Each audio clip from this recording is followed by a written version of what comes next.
ఉద్దేశంతో ఈనాటి ప్రభుత్వంలో ముఖ్యమంత్రిని ఒప్పించి ఇరిగేషన్ మంత్రిని ఒప్పించి 2 సార్లు పిలిపించి ఈ పథకం తీసుకున్నా తప్ప నేను బటన్ నొక్కటానికి కాదు.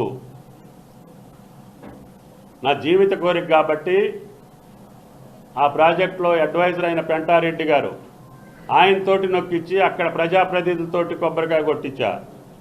నేను ప్రేక్షకుడికి మాదిరిగా నుంచున్నా. రాష్ట్ర మంత్రిగా ఉండి కూడా ఆ నీళ్లు చూడాలనే తాపత్రయంతో వెళ్ళా తప్ప నేను ప్రచారం కోసమో క్రెడిట్ కోసమో ఈ ప్రాజెక్టుల నిర్మాణం చేయలేదు.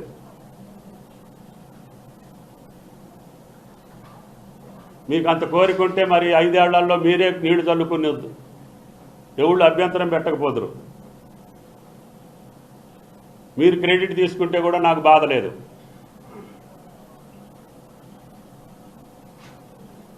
ఐదు సంవత్సరాలు దీని మీద దృష్టి పెట్టలేదు. దానివల్ల ఫారెస్ట్ క్లియరెన్స్ లేదు, టన్నెల్స్ లేవు, స్ట్రక్చర్స్ లేవు. 8,000 కోట్లు ఖర్చు అయింది.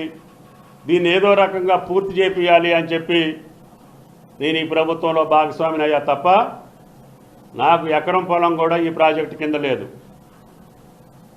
వైరా ప్రాజెక్టుకి, లంకాసాగర్ ప్రాజెక్టుకి తీసుకెళ్తుంటే కొన్ని రాజకీయ పార్టీలు సొత్తుపల్లికి తీసుకెళ్ళడానికి ప్రయత్నం చేస్తున్నారని. ఇప్పుడు నాది సొత్తుపల్లి కాదు, నాది ఖమ్మం. అట్లా అనుకుంటే నేను తీసుకొస్తే రఘునాథపాలెం మండలానికి తెచ్చుకోవాలి. కానీ నా ఉద్దేశం అంత సంకుచితంగా ఉండదు.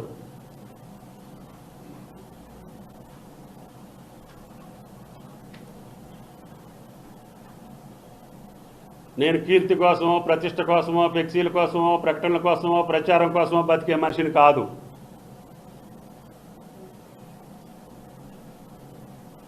నేను చేసిన పనే నా ఫ్లెక్సీ. ఆ వంతెన చూస్తే నేను కనపడాలి, రోడ్డు చూస్తే నేను కనపడాలి, నీళ్లు చూస్తే నేను కనపడాలి, ఆ బిల్డింగ్ చూస్తే నేను కనపడాలి తప్ప ఫ్లెక్సీ పెట్టే కార్యకర్తను కూడా నేను ఓదారుస్తా. ఈ జేబులో 100 రూపాయలు ఖర్చు పెట్టవద్దని చెప్పి బతిలాడతా. యాడీయటానికి కూడా నేను ఒప్పుకోను. పేపర్ వాళ్ళు అడుగుతారు వాళ్ళ మేనేజ్మెంట్ ఒత్తిడితోటి, అయినా మీరు డబ్బులు ఖర్చు పెట్టుకోవద్దు, అది ఒక పూట ఇటు చూసట్టు బారేసేది. అది దానికోసం మీరు సంపాదించిన కష్టం మీరు ఖర్చు పెట్టుకోబోకండి. మన పని శాశ్వతంగా ఉండాలి, మన ఫలాలు ప్రజలకు అందాలి, వాళ్ళ మోములో చిరునవ్వు చూడాలి, వాళ్ళ మనసులో మన మాట రావాలి. అంతే తప్ప తాత్కాలికమైనటువంటి ప్రచార ఆర్భాటం కోసమో, పేరు కోసమో, క్రెడిట్ కోసమో ఈ తుమ్మల ఆరాట పడలేదని చెప్పి విజ్ఞప్తి చేస్తున్నా.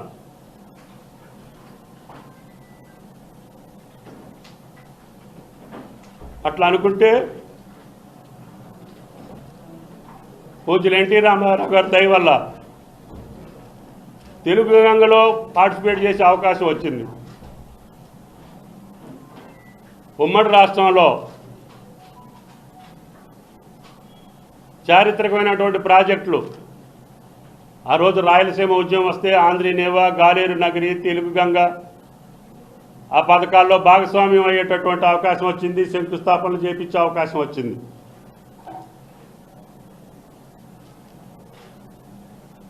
అదే Srisailam right bank canal, left bank canal నా చేతుల మీదుగా చేసే అవకాశం వచ్చింది ప్రపంచ బ్యాంక్ నిధులతోటి.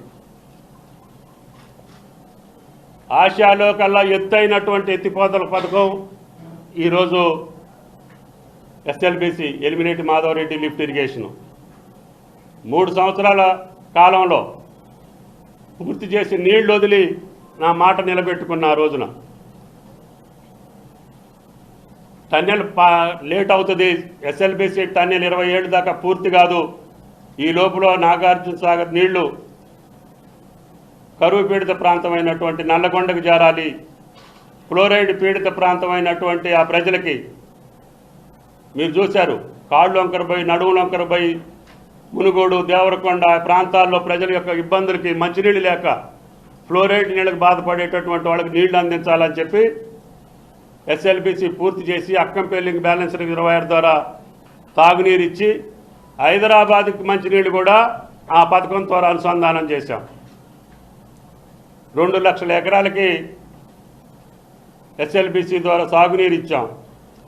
కింద ఫ్లడ్ ఫ్లో కెనాల్ ద్వారా మళ్ళీ ఒక 80,000 ఎకరాలకి నీళ్ళు ఇచ్చాం. సాగర్ మీద ప్రతి లిఫ్ట్ మీద నా చెయ్యి ఉంది, నా పేరుంది. నేను నీళ్లు చల్లుకోలేదు, నేను క్రెడిట్ తీసుకోలేదు. ఆ రైతుల ఆనందం, ఆడ పంటలు చూసి ఆనందపడేవాడిని తప్ప ఫ్లెక్సీలు చూసి ఆనందపడేవాడిని కాదు.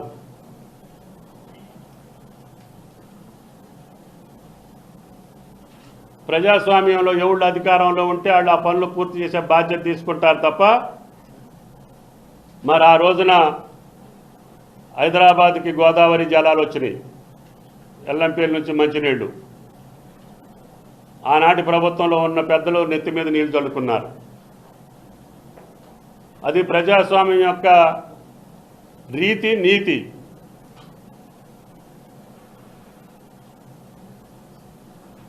దాన్ని కూడా అర్థం చేసుకోకుండా మేం చేస్తే మీరు తీసుకున్నారు, మేం చేస్తే మేము తీసుకున్నారు, ఇది మాది ఇది మీది అంటే ప్రజాస్వామ్యంలో మాది మీది ఉండదు, ప్రజలది ఉంటుంది.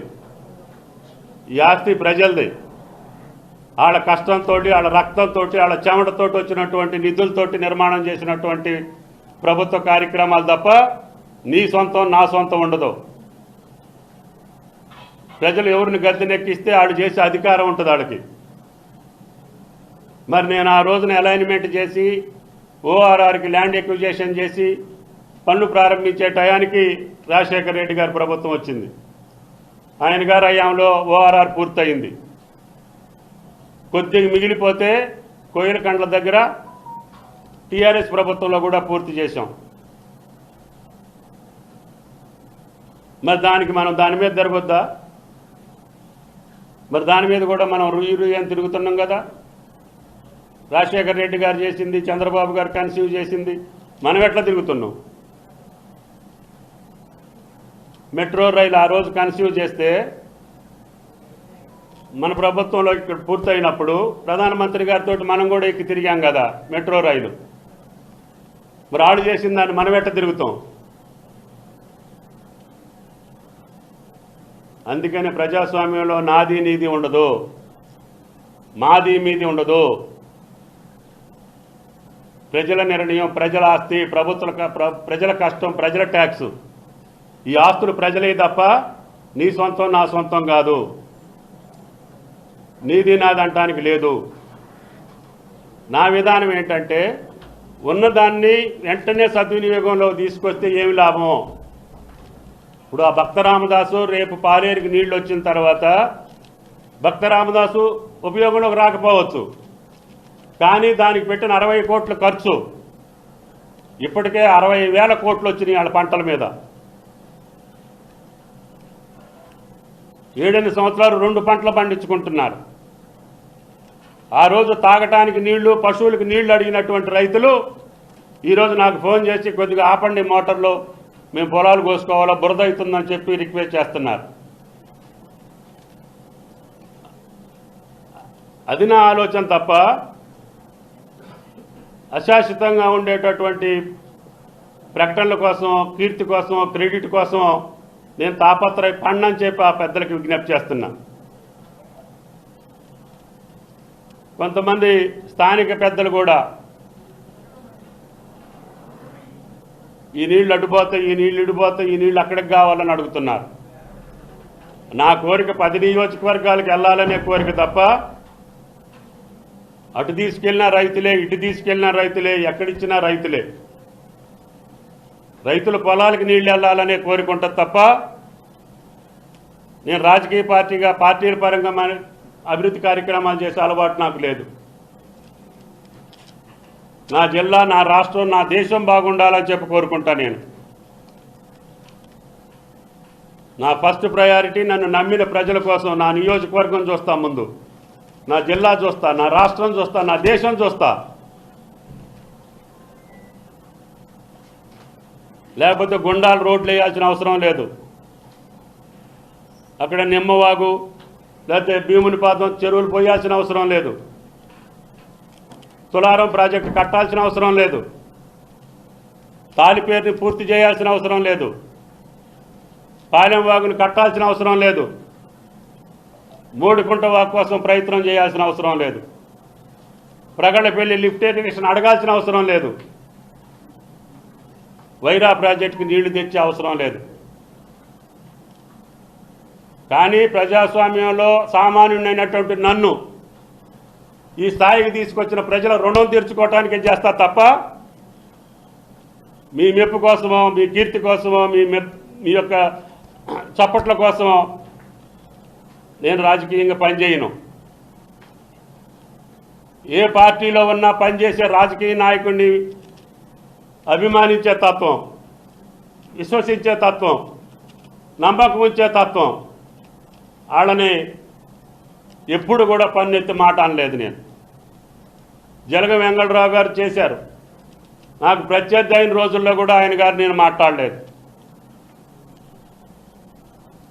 ఎందుకంటే ప్రజాభిమానంతో ఆయన పనులు చేశారు కాబట్టి అటు కొనసాగించాలని ప్రయత్నం చేశాను. ఆయన వెంసూరు లిఫ్ట్ ఇరిగేషన్ శంకుస్థాపన చేస్తే నేను పూర్తి చేశాను. ఆయన సొంతూరు బయ్యన్నగూడానికి నీళ్లు కావాలంటే నేను లిఫ్ట్ పెట్టాను. బోడిపొడి గారి ఊరికి కరెంట్ లైట్లు వేసి దారి వేశాను. రజబల్లి గారి ఊరికి దారి లేకపోతే రోడ్డు వేసి లిఫ్ట్ ఇరిగేషన్ పెట్టాను. మంచిగంటి గారి ఊరికి దారి లేకపోతే కాచిరాజగూడానికి రోడ్డు వేశాను.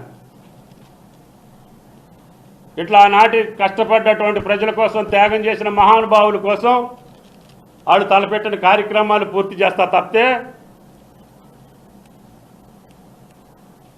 ఈ లఫంగి రాజకీయాలు నాకు అవసరం లేదు.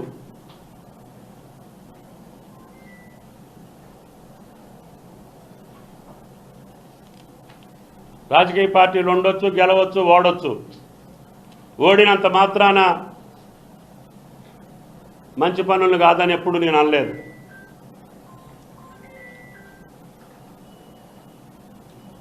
నేను అడిగాను, ఆనాటి ప్రభుత్వం శాంక్షన్ చేసిందని చెప్పాను. గత 5 సంవత్సరాలు పనులు నత్తనడక నడిచినాయి అని చెప్పాను. అలైన్మెంట్ మార్చారని చెప్పాను. టన్నెల్స్ మొదలు పెట్టలేదని చెప్పాను. స్ట్రక్చర్లు కట్టలేదని చెప్పాను. కేవలం మోటార్లు తెచ్చి బిగించారు, అవి పని చేయకపోతే పాడైపోతాయనే తపన తప్పితే, నీళ్లు రావాలనే ఆరాటం తప్పితే నాకు వేరేది లేదు అని చెప్పి ఆ పెద్ద మనుషులకు విజ్ఞప్తి చేయదలుచుకున్నా. మీరు ఒకవేళ నీళ్లు చల్లుకోవాలనుకుంటే రేపు 15వ తారీఖున రాండి, మీ నెత్తిని కూడా నీళ్లు చల్లే బాధ్యత నాది. ఒకవేళ ఆ క్రెడిటే మీకు కావాలంటే ఆ డయాస్ మీదకి రాండి, మీరు ఏం చేశారో చెప్పేటటువంటి బాధ్యత నాది. అది వెంకటరావు గారు చేసిన పథకాలు పూర్తి చేశా, తాలిపేరుని రాజశేఖర రెడ్డి గారు చేసిన పనులు పూర్తి చేస్తున్నా, తర్వాత వచ్చినటువంటి ముఖ్యమంత్రులు చంద్రబాబు నాయుడు గారు చేసిన పనులు పూర్తి చేస్తున్నా. ఏ ముఖ్యమంత్రి మొదలుపెట్టినా అది పూర్తిగా ప్రజా ఉపయోగులకు రావాలనే కోరికతో చేస్తున్నా తప్పితే నా కోసమో, నా రాజకీయం కోసమో, నా స్వార్థం కోసమో ఈ 45 సంవత్సరాల రాజకీయ జీవితంలో నేను చేయలేదని చెప్పి ఆ విజ్ఞప్తి చేస్తున్నా. వాళ్ళ మనసుకు కూడా తెలుసు, నన్ను వ్యతిరేకించే రాజకీయ పక్షాలకు కూడా తెలుసు, నన్ను అవమానపరిచే వ్యక్తులు కూడా తెలుసు. మనస్సాక్షి కాళ్ళకు వదిలేస్తా, నేను వాళ్ళ విజ్ఞత కాళ్ళకు వదిలేస్తా. కానీ నా ధర్మం నేను మర్చిపోను, నా కర్తవ్యం నేను మర్చిపోను. ఈ ఉమ్మడి రాష్ట్రంలో అత్యధిక కాలం మంత్రి పదవిలో ఉన్న వ్యక్తిని, మీ అందరి దయ వల్ల, మీ అందరి ఆశీస్సులతోటి బతికేటటువంటి వ్యక్తిని, ప్రజల యొక్క అనురాగంతో, వాళ్ళ ఆశీస్సులతో ఉన్నా తప్ప ఎవరిని నేను దేహి అని అడుక్కునే స్థితిలో లేను.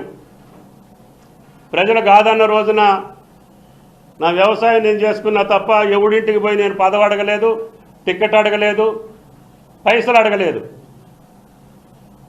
మీ దాతృత్వంతో బతుకుతున్నా, మీ ఔదార్యంతో బతుకుతున్నా.